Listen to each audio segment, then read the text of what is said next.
ചെങ്കടലിൽ ആക്രമണം ശക്തമാക്കുമെന്ന് ഹൂത്തികളുടെ മുന്നറിയിപ്പ്. അന്തർവാഹിനി ആയുധങ്ങൾ ഉൾപ്പെടെ ഉപയോഗിച്ച് ആക്രമണം നടത്തുമെന്നും ഹൂത്തി നേതാക്കൾ വ്യക്തമാക്കി. അതേസമയം കഴിഞ്ഞ ദിവസം ആക്രമിക്കപ്പെട്ട കപ്പലിൽ നിന്ന് പാരിസ്ഥിതിക ദുരന്തത്തിന് സാധ്യതയുണ്ടെന്ന് US സെൻട്രൽ കമാൻഡ് മുന്നറിയിപ്പ് നൽകി.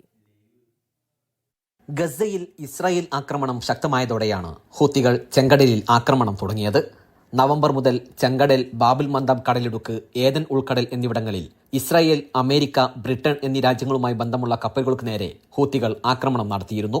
എന്നാൽ ഇനി മുതൽ ആക്രമണം കൂടുതൽ ശക്തമാക്കാനാണ് തീരുമാനം. ഗസക്ക് നേരെ ഇസ്രായേൽ നടത്തുന്ന ആക്രമണം അവസാനിപ്പിച്ചിട്ടില്ലെങ്കിൽ അന്തർവാഹിനി ആയുധങ്ങൾ ഉൾപ്പെടെ ആക്രമണത്തിന് ഉപയോഗിക്കുമെന്ന് ഹൂത്തി നേതാക്കൾ മുന്നറിയിപ്പ് നൽകി.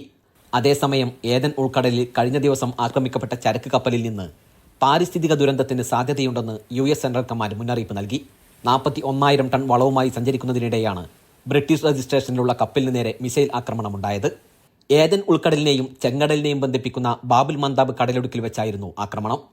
കപ്പൽ ആക്രമിക്കപ്പെട്ടതോടെ അതിലെ ജീവനക്കാരെ ജിബൂട്ടിയിലേക്ക് മാറ്റിയിരുന്നു. കപ്പലിൽ ഇപ്പോൾ വെള്ളം കയറിക്കൊണ്ടിരിക്കുകയാണ്.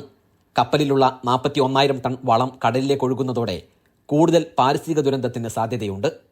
അതേസമയം കപ്പൽ ജിബൂട്ടിയിലേക്ക് മാറ്റാനാകുമോ എന്നും പരിശോധിക്കുകയാണെന്ന് കപ്പൽ ഓപ്പറേറ്റർ പറഞ്ഞു. Gafoor Kondotty, media 1, Jeddah.